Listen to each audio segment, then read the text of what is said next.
This is the 9th annual youth civil rights trip to Alabama.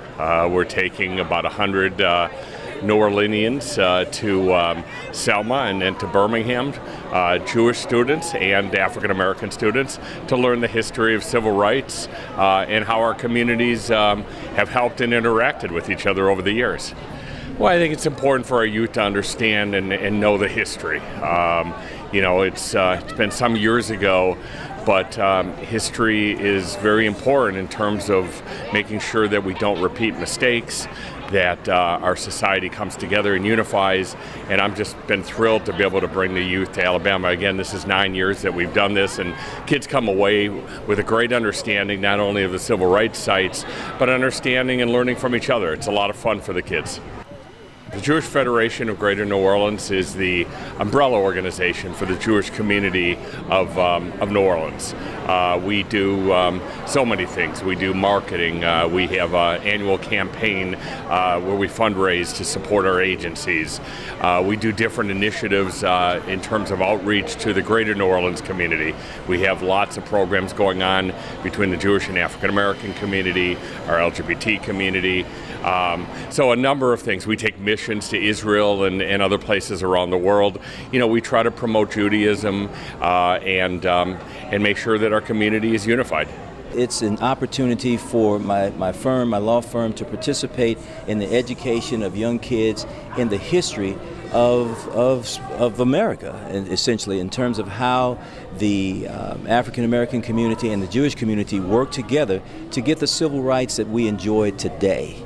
And that's why we're involved. People need to understand history. The Jewish and the African American communities were bonded and unified back in the 60s, supporting each other, fighting against hate and discrimination, and we need to do that again today. And I think programs like this educate our youth how our two communities were together, are together, and need to stay together as we go into the future. It's important simply because if you don't learn about your history, especially the bad parts, you're doomed to repeat it, and we don't want to go back and repeat the mistakes of the past. And one of the mistakes of the past is when people were judged by the color of their skin and not the content of their character. And by educating our kids today, I'm motivated and confident that we're going to have a great group of leaders, and so that we will not have to revisit the past. And as a matter of fact, we'll move forward.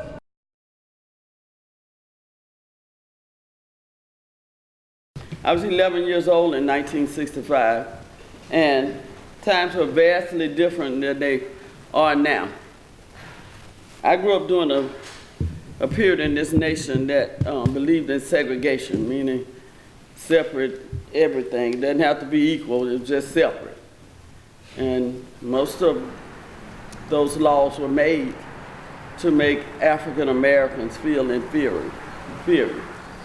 That my grandmother, Sylvia Johnson, came to live with us when I was 3 years old. My mom had died in the halls of a hospital here, the White Hospital. We didn't have a black hospital then. If you were African American and you got sick, if you couldn't get to Birmingham, you just died. There were no facilities for us. But my mom needed a blood transfusion. And the hospital didn't have what my older sisters call any black blood. I don't know what that is today, black blood. The blood had to be ordered from Birmingham and sent to Selma on the bus. But by the time the blood got here, it was too late. My mom was gone and my baby brother in her tummy too. Grandmother came to the funeral and she stayed to help rear us along with my dad. Grandmother had lived in the Midwest, and she had enjoyed some freedoms that we just didn't have in the segregated South. She started talking to the women in the community about those freedoms, and they introduced her to a lady named Amelia Boynton. That's Miss Boynton on that first panel. Mrs. Boynton and her husband Sam were farm extension agents. They recognized early on if we could vote, we could change some of those laws that were unfair to us. They formed an organization in the early 1930s called the Dallas County Voters League to set about trying to register African Americans in the community to vote. My grandmother started going to the meetings and she would take us, boring. We had to sit at the feet of those history makers while they strategized on how they was gonna get this thing called freedom. Now, I really thought they were the dumbest old people in the nation because I already knew Abraham Lincoln freed the slaves. It was obvious that these old people didn't know it because they kept talking about getting our freedom. When we get our freedom, we're gonna get our freedom. Whenever I would ask, no one could explain it. One day we were in front of that drugstore, Carter's drugstore. At that time, Carter's had a lunch counter and I wanted to sit at the lunch counter. But my grandmother said I couldn't. She said colored children can't sit at the counter. It's the law. Didn't stop me from wanting to sit at that counter. Every time I passed by, I see those white kids sitting there licking those ice cream cones and I'd wish it was me. This particular day, I'm peeping in the window while Grandma talked to one of her friends, wishing I could sit there. My grandmother noticed and she leaned over my shoulder and she said, when we get our freedom, you can do that too. I became a freedom fighter that day. I understood instantly that the freedom that Grandma and her friends were talking about was the good freedom. You know, the one that would let me sit at that counter. I started going down to First Baptist Church with my older sisters to the meetings of SNCC, the Student Nonviolent Coordinating Committee. They tried to teach me the principles of nonviolence. I wasn't having any of that. None. I grew up in the neighborhood, and the only principle I could grasp at that time was the one where they say meet hate with love. You know, I slap you on this side, you smile, and you turn the other cheek so I can slap you again. Something was so wrong with that when I was a kid. If you hit me, I was gonna hit you back. I'd act so ugly when they started the nonviolence training. My sisters would put me out of the church. One of them would lean over and say, you can go outside now, and I'd get up and I'd go too, because I didn't want any parts of that. Now, I've come a long, long way since then. Violence in any form is wrong. You know that as well as I know that. Now, my generation didn't get rid of violence. Your parents' generation have not gotten rid of it so far. I guess it's left up to you to get rid of it because it's wrong, don't you think? I like that marching, though. When they come out of that church and get in line to go march, and I'd hop in that line like I've been practicing all day. We march up to our courthouse, and sometimes they see us coming and lock the doors. Most of us were not old enough to register to vote. We would kneel on the steps and someone would say a prayer to the Creator, asking him to lift the hearts of those evil men so our parents could vote for us until we could vote for ourselves. That got old quickly. They started rolling yellow school buses up in front of the courthouse and loading us up on those buses and taking us to jail. They would put us in cells that was supposed to hold 1 to 2 people. I've never been in a cell that had less than 20 to 40 people all jammed up in it. If you were lucky or unlucky enough to get to bed, you didn't sit there long. The mattress was gone. It was just that metal frame. The toilet right there, just right there, no privacy. That many people jammed up in a room that size, you don't want to be anywhere near the toilet. Trust me on that one. Our food, dry beans. For those of you who cook beans, have seen them being cooked, you know you can't just open that pack and put them in the water. You got to pick out the stuff you can't eat. You know, the rocks, the dirt, the grass, the insects. Nobody did that for us. I think they took pride in bringing you a plate with a huge rock sitting right in the middle of it. Those things were done to break our spirits, but we were as low as we could go. They'd let us out, we'd go take a bath, eat a good meal, and I'd find out I still could not sit at that counter. I'd be right back up in their faces, oftentimes going back to jail the same day. By the time I was 11 years old, I had been in jail 13 documented times, and I was not the youngest. If you were there, no matter how old you were, you went to jail.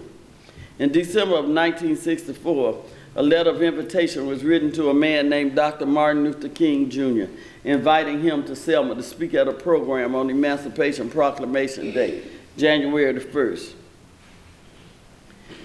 Dr. King accepted that invitation. When he got to Selma, he already knew of the work that the Dallas County Voters League had been doing toward voter registration. He already knew of the work that SNCC had been doing toward voter registration. He chose Selma to be the headquarters for the battle for voting rights in these United States for all citizens. Things really heated up then. Dr. King brought in his lieutenants and he stationed them in counties all around us. He sent Reverend James Orange to Perry County. Perry County is a small rural county approximately 30 miles west of us. The county seat is Marion. In Marion, Reverend Orange managed to organize students. It was easier to organize the students. After all, their parents worked for the same people who were trying to keep us from getting the right to vote. They marched on their courthouse and were arrested, all of them, including Reverend Orange. Reverend Orange himself told me about 3 o'clock that day, a state trooper came into the area where he was housed with a rope. On the end of that rope was tied a noose. Reverend Orange said he threw it over the top of his cell, and that noose hung in his face all day long. He said he had to sit there knowing it may be his last day on earth. That evening, they let the children out. They kept Reverend Orange. A mass meeting was being held at a church approximately 2 blocks from the jail. The children ran into the church and disrupted this meeting. They said, you have to do something now. They're going to kill him. The people in the church decided that they would walk down to that jail and walk around it all night long in hopes that their mere presence would save this man's life. When they left the church, they were attacked and brutally beaten by law enforcement officers. A young man named Jimmy Lee Jackson emerged from the church just in time to see a state trooper beating his grandfather, his 82-year-old grandfather. Jimmy's mom saw them beating her dad too. And she ran over. As she approached, that trooper drew back that billy club to hit her, and Jimmy did exactly what I would have done. That trooper shot him. Jimmy died 8 days later. It was then that the leaders decided to walk from Selma to Montgomery to protest this young man's senseless death and demand the right to vote from our then Governor George Wallace. On March 7th, we gathered on the playground of George Washington Carver Homes and led by John Lewis and Hosea Williams, came down Broad Street and over this bridge and met a wall of policemen. When that line stopped, John Lewis asked permission to pass. The policeman said there would be no march between Selma and Montgomery. You have 2 minutes to disperse and go back to your church. In less than a minute, they attacked. I had never experienced violence. Marching was fun to me. I liked the spirit of the movement, the songs, the chants, being with my friends, not going to school. I liked all of that. When I crested that bridge and I could see across, I saw policemen lined all the way across all 4 lanes, right up under those traffic lights. I knew we were not going to Montgomery.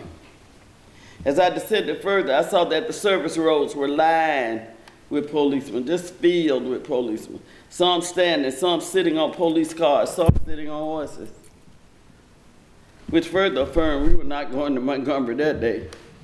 I was too far back in the line to hear or see what was being said or done. I didn't need to. I was a warrior. I knew the procedure. I knew when John Lewis and Hosea Williams got to that line of policemen, one of them would ask permission to pass. It would be denied.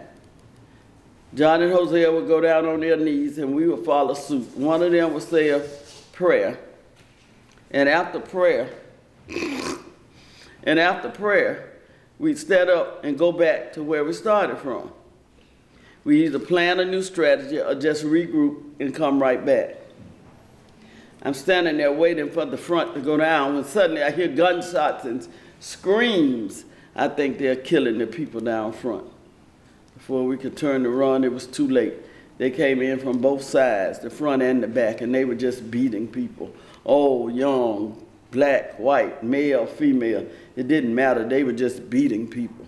People lay everywhere bleeding, not moving, and you couldn't stop to help them or you'd be beaten too. It seemed like it lasted an eternity. Oh, the gunshots I heard, nobody was shooting bullets on that bridge that day. It was the tear gas canisters being shot into the crowd. Tear gas burns your eyes, gets in your lungs. You can't breathe, you can't see, you panic. Oftentimes you run right back to the same people you're running from. If you could outrun those men on foot, you could outrun the ones on horses. The poor horses were afraid. They were running the horses into the crowd. The horses were rearing and kicking. People were being trampled. Bones were being broken. The last thing that I remember on that bridge that day is seeing this horse and this lady. And I don't know what happened.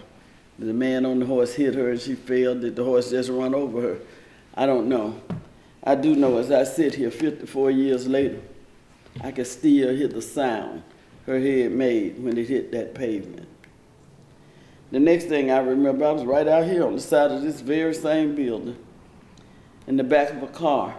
My head was in my sister Linda's lap, and Linda was crying. When I became fully awake, I realized what was falling on my face were not my sister's tears. It was her blood. My 14-year-old sister had been beaten on that bridge and had wounds in her head that required 35 stitches, 7 over her right eye and 28 in the back of her head. Yet, on that following Tuesday, March 9th, when Dr. King came back, I held that same sister's hand as we followed Dr. King and Dr. Abernathy across that bridge. And young people, I'm not ashamed to tell you, when I crested that bridge and I saw that same scene I had seen that Sunday, I didn't want any more freedom. Whatever the cost of this freedom was just a little too much for this 11-year-old. I tried to go back, but my sister wouldn't let me. She kept talking, trying to coax me across. Finally, I remember her saying, "Come on, they're not gonna beat Dr. King." I went, but I was scared. This time, Dr. King asked permission to pass. The policeman told him the same thing. There would be no march between Selma and Montgomery, but this time the front went down. Dr. Abernathy said a prayer, and after prayer, he and Dr. King stood up and led us back to Brown Chapel AME Church, where Dr. King held the mass meeting. At that mass meeting, he told us he had applied for a court order that would give us the legal right to walk from Selma to Montgomery, if we so wanted to, but more importantly, be protected. That order was signed by a judge in Montgomery named Frank Johnson on March 17th. And on March 21st, we left Brown Chapel one more time, came down this street and over that bridge, and those same policemen who beat us up had to protect us all the way from Selma to Montgomery, 54 miles. There are no motels between Selma and Montgomery today. There were none then. Everything had to be brought to the marches. I walked the first leg, the first 10 miles, and I walked from St. Jude to the Capitol on the last leg. And August 6th of that very same year, the Voting Rights Act was signed. Now when you turn 18, all you gotta do is fill out a little piece of paper, and you'll have a voice in what happens in your communities. You must be fortunate. Someone fought this battle for you and didn't even know you. You must be precious. And that same act has been under attack ever since. So voting must be valuable. Nobody tries to take anything that's not. I learned that they had to fight for their voting rights, and like they just had to fight for their voting rights to vote. What goes through your mind when you look at the bridge? That's crazy how they had like Martin Luther King fought for us to vote. When it comes time to vote, how many times are you going to vote in your life? I'm gonna vote every time I get the chance. Today I learned what the civil rights movement truly means for me as an individual and for really everyone within the South. Black, white, male, female, Jewish, Catholic. It really has put the whole of humanity forward. Today I've learned what 1965 really meant in Selma and the struggle that males, females, all people went through during that time. How is this going to change your life as you move forward? It's going to change to how to know how to improve and be better and try to make the world a better place. What are your plans for? I learned that people sacrificed their life just so we could get freedom as individuals and not be cramped all together and like not have freedom and all that. What goes through your mind when you look at that bridge? Just like people marching over trying to get freedom for themselves. I learned about how they went up to the bridge so they could be treated equal. What goes through your mind when you look at the bridge? How hard people worked for our freedom. I learned what happened on here and the cruelty that the white people did here, I guess. What goes through your mind when you take a look at the bridge? I just imagine myself being on Bloody Sunday, I guess, seeing policemen flying African Americans. How is this going to change your life as you move forward? I guess it'll change my life the way I think of like civil rights.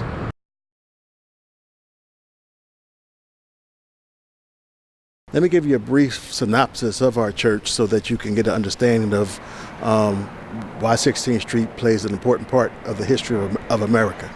16th Street Baptist Church is the oldest African American church in the city of Birmingham.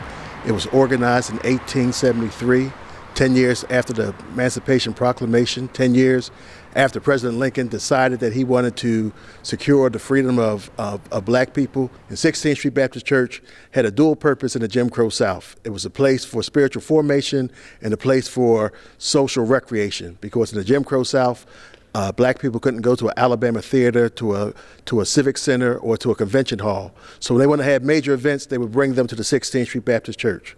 If they wanted to hear W.E.B. Du Bois, he spoke at the 16th Street Baptist Church.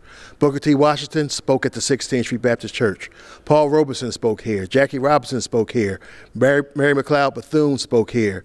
And Marian Anderson did a concert here, and the list goes on and on. But what people probably know 16th Street Baptist Church for, or the most noted speaker for the 16th Street Baptist Church, was the late, great Reverend Dr. Martin Luther King. He was brought here by the bequest of the Reverend Fred Shuttlesworth to desegregate the parks in the schools in Birmingham. And when Dr. King got here in April of '63, he was met with very little fanfare. There was some lunch counter sit-ins that didn't draw a whole lot of attention. It wasn't until Good Friday of 1963, when Dr. King was arrested and wrote his letter from the Birmingham jail, that some of his lieutenants said that they need to get the children involved in the movement. And 3,000 high school kids would fill this church up, get instructions from Dr. King, Dr. Abernathy, from Andrew Young, and from others on how to do civil disobedience and nonviolent protests. And they would leave out those doors 50 at a time, and they had two objectives. One, to fill up the jails in Birmingham when they were met with the billy clubs, the police dogs, and the fire hose. And the second objective was to make sure that this was seen all across America on this new invention called television. Because back in 1963, no Facebook, no Snapchat, no Instagram. So Dr. King wanted to get it on television, and it did get on television, and it got the attention of President John F. Kennedy. John F. Kennedy sent down some troops, and they were able to broker a deal after the troops were engaged, and that emboldened Dr. King to do the March on Washington. 18 days after Dr. King said, "I have a dream," 18 days after he said he wants his children to be judged by the content of their character, not the color of their skin, the response in Birmingham was to bomb the 16th Street Baptist Church. And it was on September 15th, 1963, that the bomb went off. It was Youth Sunday. Youth were in charge. They were going to be singing. They were going to be doing the scripture reading. They were going to lead all the prayers. And the Sunday school lesson that day was a love that forgives. 4 girls in the bathroom lost their lives. Addie Mae Collins, Denise McNair, Cynthia Wesley, and Carol Robeson. Bomb went off on this side of the church. All the windows here back were blown out. Debris came all the way up to the altar. Those 4 girls lost their lives. But if you look at the window where Jesus is knocking on the door, the only damage done to that window was the face of Christ was blown out, and everything else remained intact. There was a lot of bedlam and pandemonium in the streets of Birmingham. Two other young boys got killed on that day, and it made Birmingham take introspection of itself, because the white population in Birmingham said, we may be against the races coming together, but we were not for murder and terrorism, which that was. The bomb that went off at 16th Street Baptist Church was a bomb that literally was heard all around the world. So much so, if you look in the balcony of the stained glass window, which we affectionately call our Wales window, it was a gift given to us by the people of Wales. John Petts, who authored that window, wanted to make a powerful statement, and he depicted a black man in the South suffering like Christ suffered on the cross, with one hand pushing out hatred, the other hand open for forgiveness, bullets going through the chest, a rainbow over his head to signify it should never happen again, and the spectrum of colors in the background to represent the multiple nations and colors and creeds in our country, in our world. So because of what happened here in 1963, a generation was galvanized, a movement was motivated. They made sure that the girls' death was not in vain, so much so that the 1964 Civil Rights Act was passed by Lyndon B. Johnson, and then the teeth of that act, the Voting Rights Act, was passed in 1965. And in 2017, President Barack Obama declared this whole area a National Civil Rights Monument. We're still a church, we still have service, and we get tens of thousands of visitors that come to visit us each and every year. And we are elated, ecstatic, and excited that you all have embarked to visit the 16th Street Baptist Church. May God bless you, may heaven smile upon you. I know you all have a busy schedule, so glad to have you here today. There were 4 people that they believed were responsible for the bombing. They did not convict those 4 people right away. It was only many years later, and actually through the courage of a prosecutor, that about a decade and a half ago, 2000, somewhere in that area, that actually all 3 of them were brought to justice. The other died before he was convicted. So you could see how many years it actually took before the bombers responsible were brought to justice. They were innocent, and they deserve to be bombed the way that they did. It's an important trip because I need to know learn my history. One thing that I'm remember from this trip is when the lady talked about Martin Luther King and how the lady head hit the cement, and she'll never forget that sound of her head hitting it. I realized that no matter how much we think that what happened before may not relate to much as it does now, but everything that happened before, like, it has a big effect on us now, because if it didn't happen, then I wouldn't be able to stand here today. What went through your mind when you saw the statues to the 4 girls that were killed in the church bombing? I was sad that that level of hatred was caused, and it caused them to die. And it's very sad that happened. What has this experience meant to you? It's teaching me about how bad the civil rights protests were and how violent they were and what they caused, and everything that happened prior and after it. So Girls not much older than you. I thought it was crazy, and then I thought it was sad what they had to go through and what they had to face for us to be here today. So yeah, it was sad. It was devastating because those 4 little girls didn't know they were going to lose their life that day, but they did, over a hate crime. So it's sad. They were close to your age. How does that make you feel? It's sad because makes me think that if I was living in a lifetime like that could have possibly been me or somebody I knew.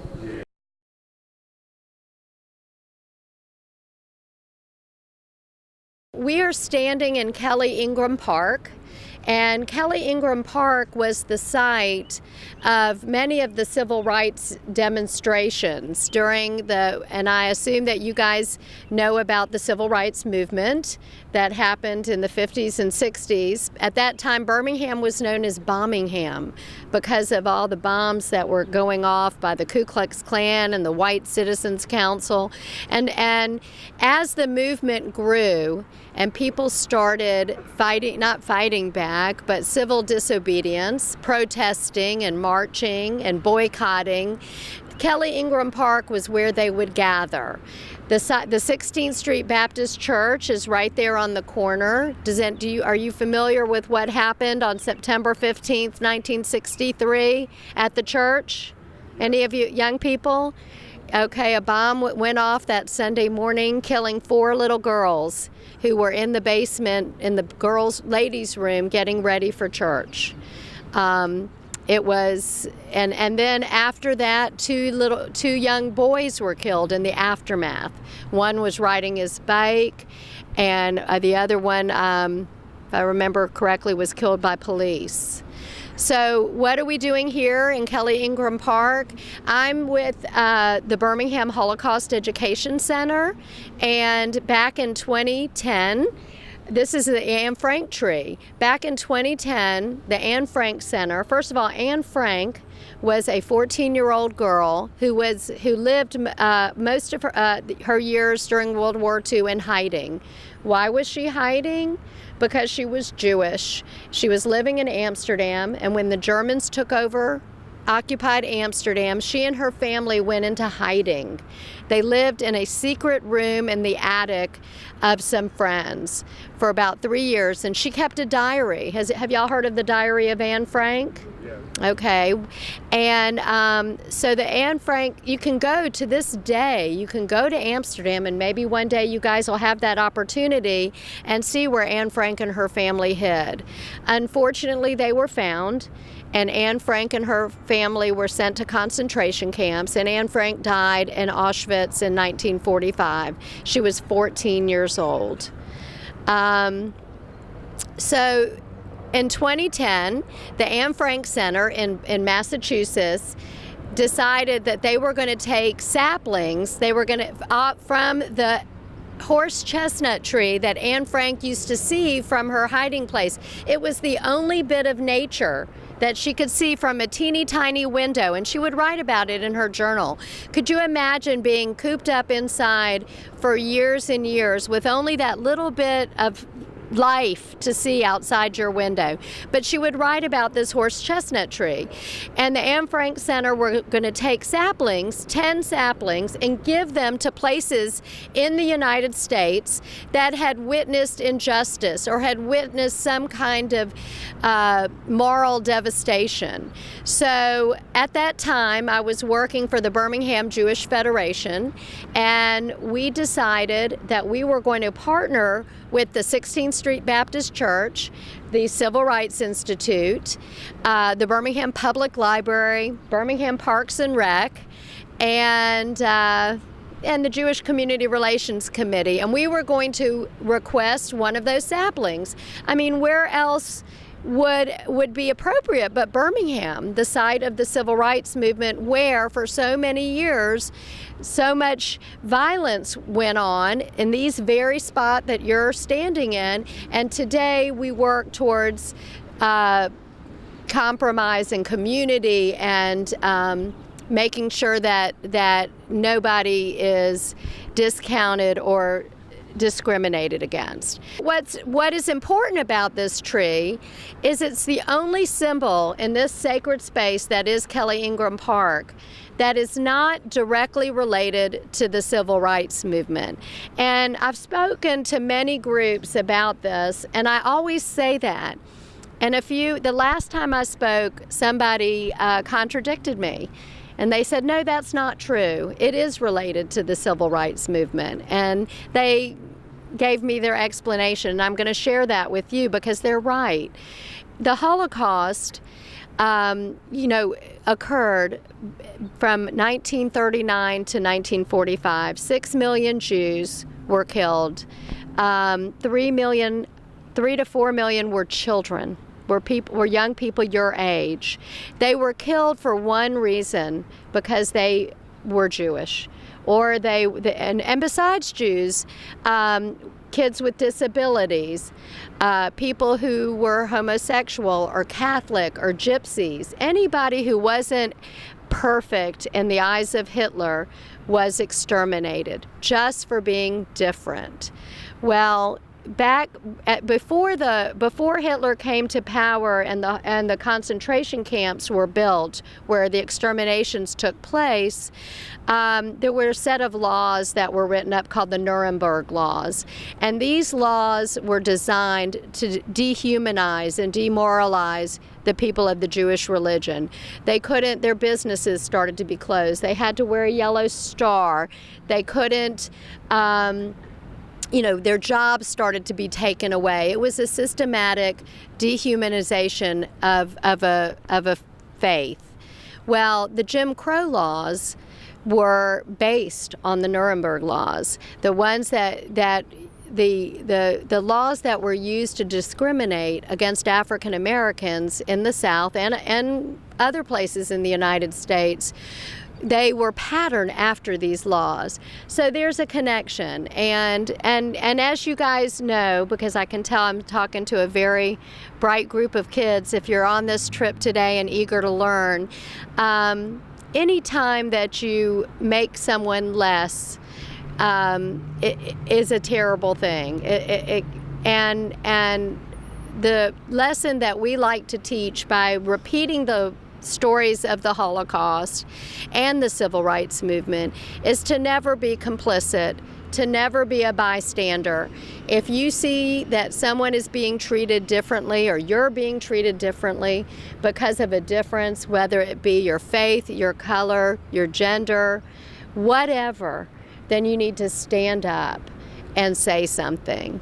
So that's really my story of the Anne Frank tree and how it got here. It's important that they understand that minorities are discriminated everywhere, and what happens when hate is allowed to reign and when people turn their heads and become complicit.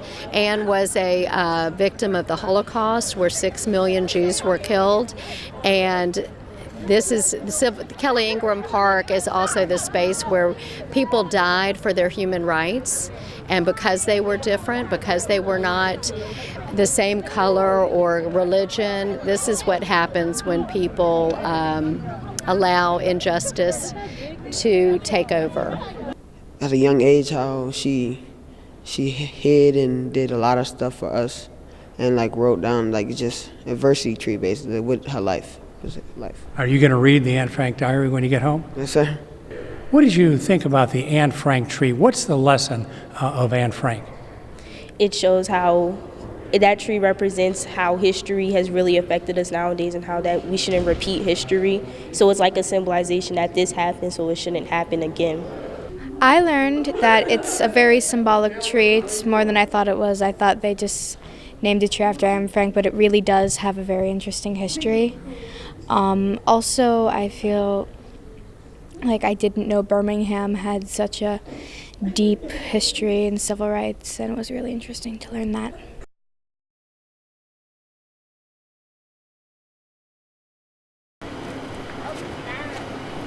The Jewish history of Selma, Alabama. Obviously, many of you already have studied about the civil rights movement here in Selma, but there was a Jewish history of Selma, Alabama. When I was growing up in the 50s and in the 40s and 30s, 50 to 60% of the retail businesses downtown Selma were Jewish. It's another story outside of what Selma is known about. We've had 3 Jewish mayors of Selma in the early 1900s and late 1800s. So, the relationship between Jews and Christians in Selma, Alabama has always been wonderful. I grew up without any anti-Semitism, but we always knew this was a Southern Christian town. We knew where everybody was on Sunday mornings and where members of this congregation were not in church, and we were not. We had our services on Friday night. But we never feared being Jewish in Selma, Alabama, coming to services on Friday night, because we just grew up without any hatred, without any anti-Semitism here. So life was pleasant being Jewish in a Southern Christian town. But as I mentioned in the video, for us, we don't celebrate Christmas. We celebrate Hanukkah, which is around the Christmas time, and traditionally Jewish kids get a gift on each night of the 8 nights of Hanukkah. But my parents and most of our parents gave our gifts on Christmas morning so we could go out and play with the other kids in the neighborhood and be a part of this community. And that's what it was all about, is being a part of this community. This congregation was philanthropic, meaning that it served the community well. It helped in times of need. So the Jewish congregation, which dates back to the 1830s, was within 15 years of when Selma became a city. So the Jewish community here has always been a part of this community as Selma progressed. So I know you're here mostly for civil rights. We usually talk about this building and the Jewish connection to Selma, which I've mentioned already, but for the most part, and of course, being Jewish, and my grandparents were from Eastern Europe, and they left before Hitler, right before Hitler started his persecution of Jews in Europe. So my grandparents, both sets of my grandparents, came to America, as did most of this congregation's either parents or grandparents or themselves. So primarily Jewish people understand persecution, understand civil rights. And, you know, that's part of our upbringing, as part of our teaching.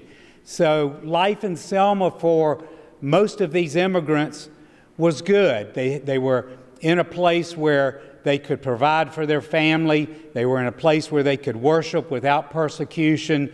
They felt safe. So Selma, Alabama, for the Jewish community was a safe haven. So when the civil rights movement began and looked like it was headed to Selma, Alabama in '65, leading up to 1965 here, we had situations that developed around the country, and especially in 1964 with the bombing of the 16th Street Baptist Church in Birmingham, where the 4 young ladies were killed. We had an attempted bombing of a Jewish synagogue in Birmingham. They found the backpack with the dynamite in it outside the window and were able to disarm it. But there was a bombing of a Jewish synagogue in Atlanta. There was riots around the country. There was the killing of 2 Jewish activists in Mississippi, all leading up to 1965 here. So what people traditionally, what Jewish groups that come here want to know is, how did the Jewish congregation react in 1965? Well, this congregation, again, were either immigrants themselves or their parents were immigrants. In my case, my grandparents, Hannah Berger, there she is, her parents were immigrants from Germany, and they fled ahead of Hitler and the Nazi movement and wound up in Selma. So, you know, direct connection for Hannah through her parents, direct connection for me through my grandparents.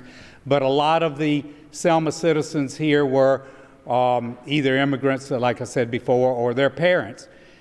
So there was a thought process with this congregation in general of what do we do? Do we participate? There was word that this temple would be bombed if the congregation participated in 1965 on either side. There was a boycott of white businesses already in place downtown, which affected this congregation in a large part. So the congregation, and I was 14 at the time, so, you know, I'm going by what people have said that our parents, and I can't tell you what my parents spoke specifically about it except for what they talked about in our home, and I'll get to that shortly. The congregation knew that they were between a rock and a hard spot. They knew that whatever way they participated, there was possible retribution.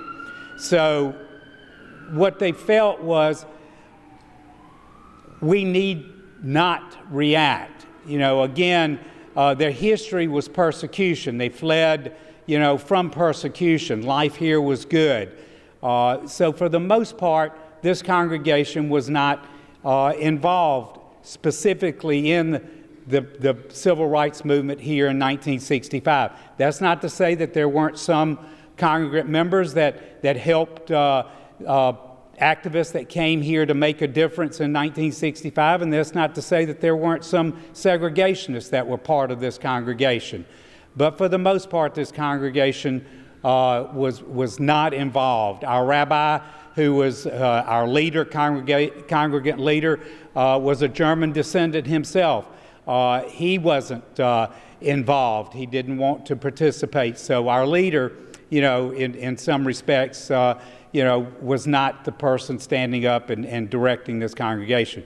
As for myself and my family, my parents talked in our house about watching TV and about Jewish people coming here, and this is a Jewish thing. It's not a black or white thing, but it's a Jewish thing that Jewish rabbis and Jewish activists were coming from New York, Chicago, Washington, D.C., to come to Selma to be involved in the 1965 event here in Selma. My parents wasn't concerned about other people coming here. They were concerned about Jewish people coming here because we still lived in a Southern Christian town, and we always knew that there was this fine line between our life as Jews in Selma and our community being a Christian, Southern Christian community. So we just didn't, my parents, and it reflected on me as a 14-year-old, fine, let people come here and do what they want to do. But we didn't want Jewish people coming here because if things were worse than what they wound up being, and Bloody Sunday was terrible, don't get me wrong, but if there had been looting and rioting downtown, that would have affected this congregation greatly and responsibility could have fallen on them. So there was always some issues with life living in a Southern Christian town for the Jewish community. My father took myself and my sister, my mother, in the car down to Brown Chapel before the 33rd attempt or the successful attempt across the bridge with Martin Luther King and Rabbi Heschel. And I remember seeing police cars lining both sides of the street in front of Brown Chapel, bumper to bumper. And my father said, "We're going home and we're locking the doors." Well, if it scared him, it certainly scared me as a 14-year-old. So my aunt got a call from a friend in Germany wanting to know if we were going to be safe. She had seen the news media. So as Jews living in Selma, Alabama, life was good, and just the older adults just didn't know how to react and how to face this situation, although I feel sure that for the most of the majority of this congregation, knowing the history of persecution of Jews in Europe, especially with Hitler and even before that, that civil rights was always acceptable and always the right thing for any groups of people. Civil rights era, I was not living here then. I graduated from high school in '59, went off to college, came back and visited, and then lived in 2 other cities, towns, before I moved back to Selma. And I was living and teaching in Columbus, Georgia then. I didn't own a television, so I didn't even see Bloody Sunday right away. I heard about it on the radio, saw it in the newspaper, and then saw it on somebody else's TV. But I didn't see it. The first time I came back to visit my parents after that, a few months later, and I drove across the Edmund Pettus Bridge, it really felt strange. I mean, I had driven across that bridge as long as I had been driving, had walked across that bridge as a child to a little ice cream place on the other side, and of course never thought anything about it. It was just a place in town. Driving across it, driving back across it for the first time after Bloody Sunday, it was just a strange feeling. I didn't know exactly what to think or what to feel. I mean, this really horrible thing had happened on the bridge. I later, then it was still so fresh that it was just a horrible thing.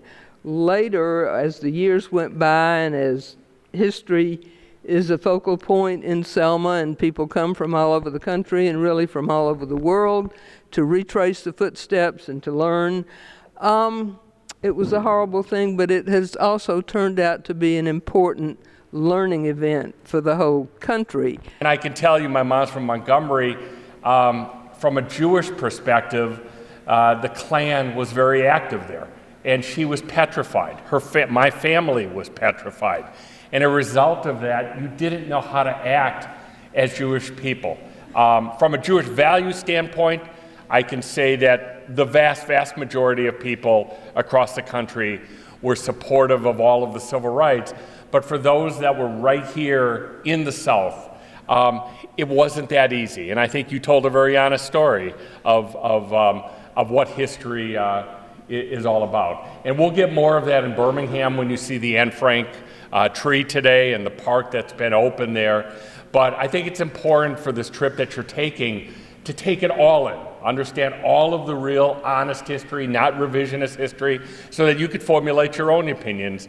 But I think the message coming out of here is that not only is there a great history of the Jewish community in Selma, but there's a great history of the Jewish community generally and the contributions and the partnerships that they formed over the years with African Americans and many others. Yes, the Jewish congregation of Selma was part of, Selma, Alabama and its history. Civil rights primarily is what everyone comes here for. But we like to talk about the Jewish history of Selma and how important it was to Selma, Alabama, and what it meant to the beginnings of this city with 3 Jewish mayors and the camaraderie between Christians and Jews and the African American community. It was all wonderful in my youth and prior to my youth, and we just want people to know about that part of Selma's history. Tell us a little bit about the Jewish community in Selma right now and your hopes for the future. Well, the Jewish community of Selma right now extends to 4 people, my being the youngest of our group. The oldest is 89. So we're still here, we're still active, we still have this beautiful 120-year-old historic temple to honor groups like this, to talk about our story. And our hopes and prayers are that we can raise the money to restore it. It needs, updating. As I mentioned, the roof is 120 years old, the electrical is 120 years old. So time is not on our side, but we're hoping to raise the money to restore this, to have it here for not only for groups coming here, but maybe at some point in time, a religious center for a renewed Jewish congregation of Selma. I can give you a message now is that, just everything that's offered to you, every opportunity that's there for you, take it. It's there for you. Don't pass it up. Everybody has now it's a better outcome now. Don't take the past and get angry about it and do something negative. Do something positive with that. Just stay focused and do the right thing. Hi, my name is Keith Plessy. I'm a 4th generation descendant of Homer Plessy. My great-grandfather was his first cousin. Homer Plessy was known for the infamous case Plessy versus Ferguson, U.S. Supreme Court case in 1896 that the United States Supreme Court approved separate but equal as the law of the land. And tell us, what is your message here to these young people? My message to them is to listen, look, and learn from the experiences here, because people actually died for them to have the rights that they have today. They didn't come free. We experience our freedom today, but our freedom came at a cost. I think with Plessy versus Ferguson, you have a fuse that's lit, the end of Reconstruction, the beginning of this long time of fighting for civil rights in this country, a fuse that led to the explosion of the civil rights movement in the 50s and 60s. And with this trip, what you see for all of these students is that period of time, these events, that struggle becoming very real, hearing from the survivor of Bloody Sunday and hearing about kids just like them being beaten on the Edmund Pettus Bridge makes it real in a way that books simply can't. Hearing from Leona Tate and about being a little girl in a school being desegregated, and what just a generation ago kids were enduring makes it that much more real when we look around today and we see hate presenting itself in very different ways. Nevertheless, it's still there. It's important because of the history. A lot of schools now aren't really teaching the actual history of what brought us from a point in our country to where we are today, which is a big improvement. And yet it still worries me because of the political climate we're in now, that it's teaching hatred all over again. And the only thing I think that we can do is to continue to put God first in our lives, to continue to be in communion with one another, and to do things like this together on trips, enjoy and let people find out the history and what it means to a lot of people that are being discriminated against in this country now. People of color, the Jewish people. We're going through a lot right now, so it just tells me that the political climate is changing once again, and that bothers me. It symbolizes that like everyone went through struggles, and it's important because it's important to notice those things and know that they're important and know that we have to remember them to make sure that we don't repeat history again. How has the Civil Rights Tour impacted you? How are you going to be different now after this is over? I mean, it's given me a lot to think about, like how everyone's gone through their different struggles, like, you know, Jews and African Americans. Everyone's gone through different things that, you know, we all can notice and be conscious of. I learned more about my Black history and how back then it was not too good for African Americans, and yeah. What are you going to do differently now in your life after taking this tour? Maybe look at things differently and just pay more attention to stuff like this. What about the importance of voting when you get to be that age? I think it's really important now since I've learned more about it, and from the speech lady gave to me today, it's like a really big importance in my life. It taught me I was kind of neglected my knowledge on civil rights, and now I know more about it, so now I'm more knowledgeable, and yeah. When it comes time to vote, what are you going to do? I'll vote, because they fought for the privilege to vote, and most people now don't even vote. I just learned what people have to go through for us to be where we are today and to go to school and stuff like that. When you get to be voting age, are you going to vote? Of course. It's changed me because it helps me bring back that I have to remember everything that other people went through for me, and you can't just forget about them, and that you should always be thankful and grateful for everything. When it comes time for you to vote, how many times are you going to vote in your life?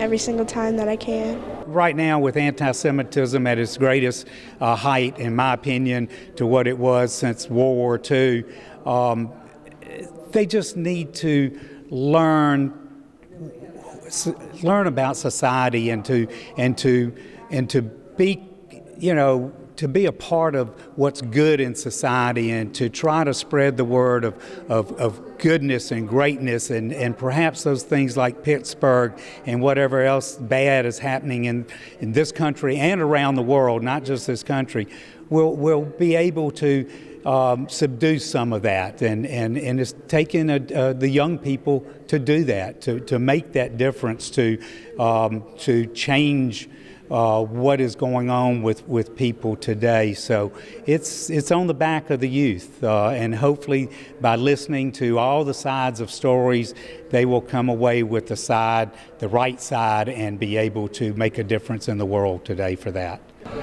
Well, I'm very excited. Every year I get so excited seeing the youth come on the trip. You know, they come here early in the morning, they come back late at night tonight, exhausted, but during the course of the day, they have so much fun, first of all. They get to know each other, they see the sights firsthand. There's nothing like seeing the sights, to go to Selma and to see the Pettus Bridge, and to see a famous synagogue that's there, to go to Birmingham, see the Civil Rights Institute, the Anne Frank Park, the 16th Street Baptist Church. Again, when you see it, you get a real sense of history and an appreciation of history, and that's really important for these kids to have. How can people get more information? Well, contact the Jewish Federation of Greater New Orleans. We do this trip every year, usually around Thanksgiving. We would love to take new kids every year. So any parents that are watching, anybody that sees this, please call our office or email me, and I'll get you information. And we would love to take you on next year's trip. What's that website? JewishNOLA.com. JewishNOLA.com.